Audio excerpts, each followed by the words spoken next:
नमस्कार, आप देख रहे हैं पुलिस वाला वेब न्यूज और मैं हूं आपके साथ कंचन। आइए करते हैं बुलेटिन की शुरुआत। झांसी बुंदेलखंड में झांसी जिले के प्रेमनगर थाना क्षेत्र में विद्युत खंभे से गिरकर लाइनमैन की मौत हो गई। ये घटना अचानक विद्युत लाइन शुरू कर देने के कारण होना बताई जा रही है, जिससे मृतक के परिजनों में आक्रोशित व्याप्त है।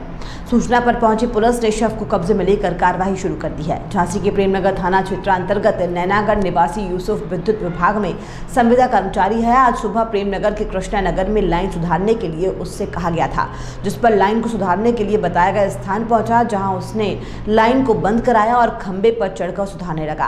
तभी अचानक लापरवाही दिखाते हुए विद्युत लाइन को अचानक चालू कर दिया, जिस कारण वो विद्युत करंट लगने के कारण खंबे से गिर गया और उसकी मौके पर ही मौत हो गई। ये देख वहां मौजूद लोगों ने उसके परिजनों और थाने की पुलिस को सूचना दी। परिजनों ने जब ये दृश्य देखा तो आक्रोशित होकर उन्होंने विभाग पर लापरवाही का आरोप लगाते हुए न्याय की मांग की है। नवापारा नगर से लगे हुए ग्राम कोलियारी लखना पहुंच मार्ग की हालत बहुत ज्यादा खराब है। इस वर्ष की बरसात में गांव की पुलिया पूरी तरह से क्षतिग्रस्त हो चुकी है, जिसके कारण आने जाने वाले लोगों को काफी दिक्कतों का सामना करना पड़ रहा है। गाँव वाले काफी परेशान है। पूर्व में भी प्रतिवर्ष बारिश काल में पुलिया क्षतिग्रस्त होती जा रही थी, लेकिन इस वर्ष कुछ ज्यादा ही क्षतिग्रस्त होकर पुलिया पूरी टूट चुकी है। खासकर स्कूल आने जाने वाले विद्यार्थियों और ग्रामवासियों से पूछने पर उन्होंने बताया कि इस मार्ग को छोड़कर आने जाने के लिए और कोई दूसरा मार्ग नहीं है। इस मार्ग में कभी भी गंभीर दुर्घटना घटने की संभावना है। वहीं प्रतिदिन सैकड़ों की संख्या में घाट से रेत भरकर अनेकों ट्रैक्टर्स हाईवा निकल रही है, जिसके कारण और भी दुर्घटना होने की आशंका है। ग्राम के सरपंच से भी हमने इस टूटी पुलिया के बारे में बात की। क्षेत्रीय विधायक धनेन्द्र साहू ने इस बारे में चर्चा की तो उन्होंने बताया कि हमने इस पुलिया के लिए ब्रिज कॉर्पोरेशन को पत्र लिखा है, वही प्रस्ताव बनाकर भेजा है, जो कि इस वित्तीय वर्ष में शामिल कर लिया जाएगा। उल्लेखनीय है कि पास में ही अखंड भूमंडलाचार्य महाप्रभु वल्लभाचार्य जी की प्राकृतिक स्थल और पंचकोशी धाम का ऐतिहासिक श्री चंपेश्वर महादेव जी की पावन नगरी चंपारण स्थित है, जो कि पूरे विश्व में पर्यटक केंद्र के रूप में प्रसिद्ध है। यहाँ पर प्रतिदिन सैकड़ों की संख्या में पर्यटक आते हैं। सड़क टूट गई, सड़क गंदगी है, सड़क पर गंदगी है, मसाला बनाए हाथ मुंडे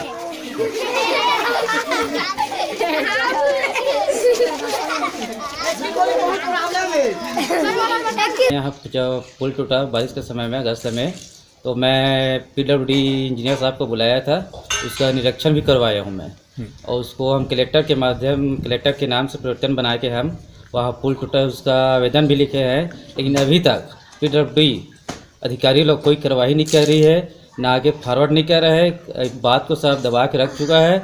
और हमारे लखना कोलारी का 2 किलोमीटर दूर का रास्ता है, जिसमें अति क्षतिग्रस्त था, पूरा टूटी हुई बारिश में। और सबसे पहले तो ये कहना चाहते कि चंपारण एवं राजिम पर्यटन स्थल होने के कारण इधर हमारे ग्राम लखना से नजदीकी होने के कारण आवागमन बहुत बढ़ा हुआ है, लेकिन रास्ता पुल टूटने के कारण हमको बहुत कठिनाई और परेशानी झेलना पड़ता है। और हमारे छोटे छोटे बालक जो और नया पर राजिम जाता है पढ़ने के लिए, सबसे बड़ा उन लोगों को बहुत और कठिनाई जाती है कि बारिश के समय में क्या है, पुल टूट चुका है। तो उसमें डिंडोरी मुख्यालय में उत्तर प्रदेश और पंजाब पासिंग की 2 लग्जरी कारों में सवार होकर 4 फर्जी VIP बाबा सोमवार की देर रात डिंडोरी के PWD रेस्ट हाउस में रुके और प्रशासनिक अधिकारियों से VIP सुविधा की मांग करने लगे।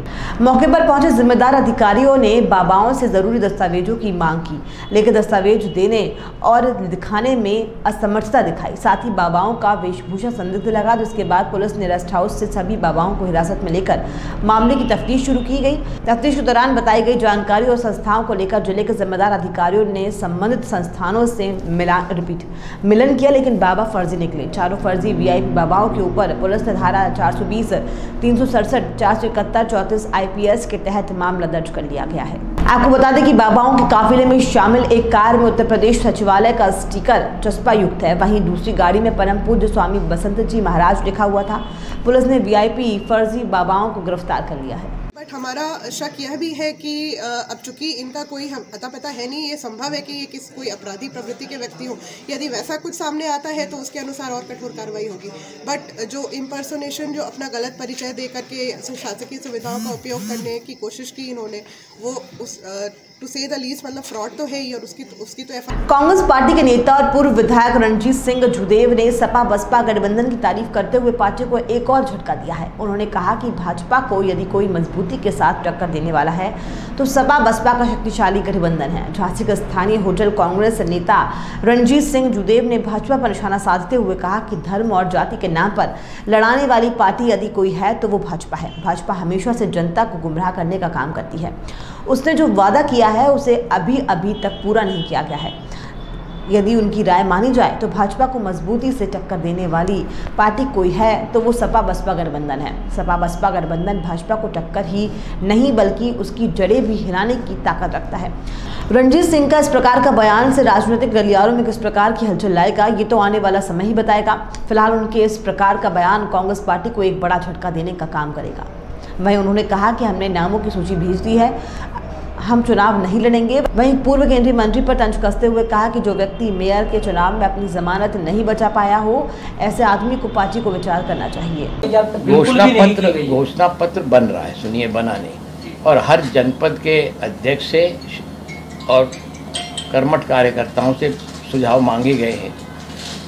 जैसे इन्होंने लिखा आपके चंद्रशेखर तिवारी जी ने कि हमारे कोई झांसी के निजी मुद्दे हैं, उनको भी आप लिखें। भानु साय ने जो लिखा, जिसको अध्यक्ष जी ने सपोर्ट किया, बुंदेलखंड मुक्ति मोर्चा का, कि चुनाव कांग्रेस घोषणा पत्र में बुंदेलखंड का भी जिक्र किया जाए, प्रांत का।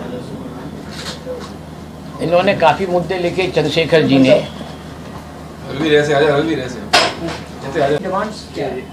इसका कोई सर्वे हुआ है? अभी सर्वे हुआ, उसमें 4 लोग हैं प्रमुख। नहीं, बैकग्राउंड फेम है या पब्लिक फेम का आधार क्या है? बैकग्राउंड आधार है किसी की भी फैमिली का या नहीं, दोनों है। फैमिली किसी के में फैमिली है, किसी में बैकग्राउंड है। अब हमारा जैसे है, अगर हम लड़े समथर से तो बैकग्राउंड भी है, आधार भी है। तो कईयों का बैकग्राउंड भी है, आधार भी है। आप तो मना कर चुके। नहीं, मैं कह रहा हूँ, अगर मैं लड़ता समथर से एमएलए तो मेरा बैकग्राउंड भी था, आधार भी था। तब ये सवाल आपसे नहीं होता, तब ये सवाल उससे होता। तो मैंने उन्हीं नाम उचित है। मेरी व्यक्तिगत राय है, ये मेरी व्यक्तिगत राय है। तो क्या इसको ये माना जाए कि जो पुराने कांग्रेसी परिवार हैं और जो नए जो नेतृत्व उभरा है बुंदेलखंड में, उनके बीच में एक प्रतिष्ठा की लड़ाई है? नहीं, ऐसी कोई लड़ाई कुछ नहीं होती। सब आदमी, प्रजातंत्र है, कांग्रेस प्रजातंत्र पार्टी है, सबको टिकट मांगने का अधिकार है और सबको अपनी राय देने का भी अधिकार है। वरिष्ठ कांग्रेस उपाध्यक्ष होने के नाते हमें भी अधिकार है अपने झांसी की। जब पूछा गया तो हमारा अधिकार है देने का राय। अगर आप पूछते नहीं तो हम राय ना देते। शिव शक्ति समिति शहपुरा के तत्वाधान में रक्तदान शिविर का आयोजन सामुदायिक स्वास्थ्य केंद्र शहपुरा में किया गया। लगातार रक्तदान को लेकर युवाओं में लगातार जागरूकता बढ़ रही है। अब युवा जन्मदिन सहित धार्मिक त्योहारों में रक्तदान करने को बढ़ चढ़कर हिस्सा ले रहे हैं। रक्तदान करने के बाद युवाओं ने अस्पताल में भर्ती मरीजों को फल बिस्किट बांटे। रक्तदान शिविर में लगभग 20 युवाओं ने रक्तदान किया, जिसमें राजेश गुप्ता, अतुल गुप्ता, उमाशंकर साहू, लाला रजक, शशिकांत मार्को, आशीष रजक, डॉक्टर अमित जैन सहित स्वास्थ्य अमला मौजूद रहा। मैंने अभी यहाँ पर देखा, मेरी कोर्ट से लगी हुई अस्पताल है, यहाँ पर शहपुरा के शिव शक्ति समिति के लोग रक्तदान करने आए हैं। मैंने अपने अधिवक्ता साथियों से भी बताया कि एक व्यक्ति को जो पूरी तरह से तंदुरुस्त है, साल में 3 बार रक्तदान कर सकता है। रक्तदान करने से अपना रक्त पुनः बढ़ जाता है, रक्त घटता नहीं है। इसलिए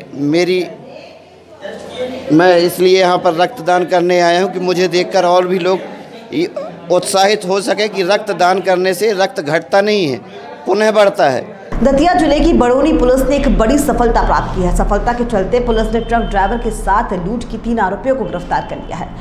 लूट के आरोपियों का खुलासा अतिरिक्त पुलिस अधीक्षक मंजीत सिंह चावला ने पुलिस कंट्रोल रूम में प्रेस कॉन्फ्रेंस में किया। बताया गया है कि ग्वालियर झांसी हाईवे पर ट्रक ड्राइवर बसंत गड़रिया के साथ दीपक कमरिया, रिंकू गुर्जर और अंकित कमरिया नामक बदमाशों ने लूट की घटना को अंजाम दिया था। बड़ौनी पुलिस ने खुलासा करते हुए आरोपियों को गिरफ्तार कर लिया है।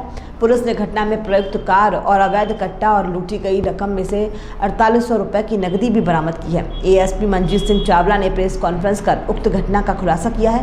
प्रेस कॉन्फ्रेंस के दौरान एसडीओपी बड़ौनी धर्मेंद्र सिंह तोमर और थाना प्रभारी वैभव गुप्ता भी मौजूद रहे। ये 22 फरवरी को जो है लूट की घटना हुई थी थाना बड़ौनी में। हाईवे पे जो है एक ट्रक चालक है जो बारिश हट जा रहा था, उससे एक फोर्ड फिगो कार में आरोपियों द्वारा लूट की गई। उससे 9000 रुपये और एक मोबाइल फ़ोन लूटा गया था। उसमें एसपी साहब के निर्देशन में टीम गठित की गई थी। टीम द्वारा उसको बड़ा सफलतापूर्वक कार्य करते उसमें 3 आरोपी जो हैं, दीपक कमरिया है, रिंकू गुजर है और अंकित कमरिया है, तीनों को गिरफ्तार कर लिया और इनसे लूटा हुआ मोबाइल और पैसे जब्त कर लिए। और घटना में जो कार इनने उपयोग की थी वो भी जब्त कर ली और साथ में एक कट्टा जो इन्होंने उससे फायर किया था वो भी जब्त कर लिया।